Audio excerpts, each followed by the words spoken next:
Hello and welcome to another planning appeal case study video. I'm John Peters, and in this video I'm going to explain how we overcame a recent refusal by Woking Council for one of our clients. This planning appeal was to overcome the refusal for a Part 2 Storey, Part 1st floor rear extension and insertion of front roof lights to facilitate habitable accommodation at a first floor level. That was refused by the local authority. Our client was initially booked in for a free no obligation consultation to run through the refusal reasons that had been used by Woking Council and to evaluate if an appeal was viable or if an alternative option would be best suited. The free no obligation consultation, which took around 15 minutes, found that the case was viable for appeal to the Planning Inspectorate, taking the decision process away from Woking Council Planning Department. This case was refused by Woking Council for the following reasons.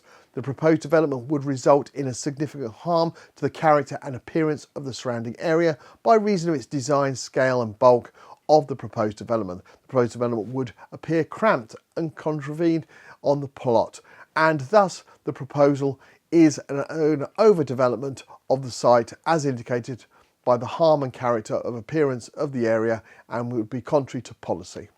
The proposed development, by reason of its scale, bulk, massing and close proximity to neighbours, will result in a significant and unacceptable overbearing impact on neighbours to the detriment of their residential amenity. The proposal is therefore contrary to policies.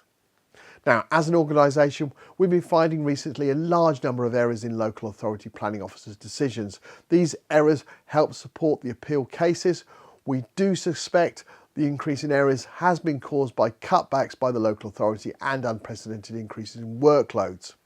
Many of you are repeatedly stating that you've had little or no correspondence throughout the application process, and the first thing that you know is receiving a decision notice refusal, or even sometimes it's our letter. Our specialist appeals team, who handle over 2.5% of all planning appeals in England and Wales that are currently being produced and submitted, start by producing a comprehensive and robust appeal statement that in this specific case covered 23 pages and just over 5,100 words. It's important to detail in the appeal statement where the local authority failed in their assessment of the case and how and where possible both local and national policies apply in favour of the appeal. Additionally, if possible, bring in similar cases that the Planning Inspectorate found favour of the appeal. Once an appeal statement is completed, we send the documents to our client asking them to check that they're happy for us to submit the case. If we need to add any additional information the client may have forgotten to previously supply us with, it's done at this point and the case is then submitted. It's vitally important that all the documents and responses are submitted on time throughout the process, as failure to do so will result in the appeal not being successful. Something we hear about often when people attempt an appeal for the first time.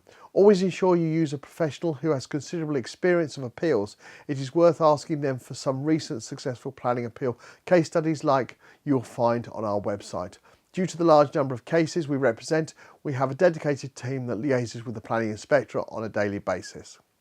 For this appeal, an independent planning inspector from the Planning Inspectorate visited the site on the 4th of May, and we're pleased to confirm that the appeal was upheld and the permission granted on the 18th of May in a 4-page appeal decision notice.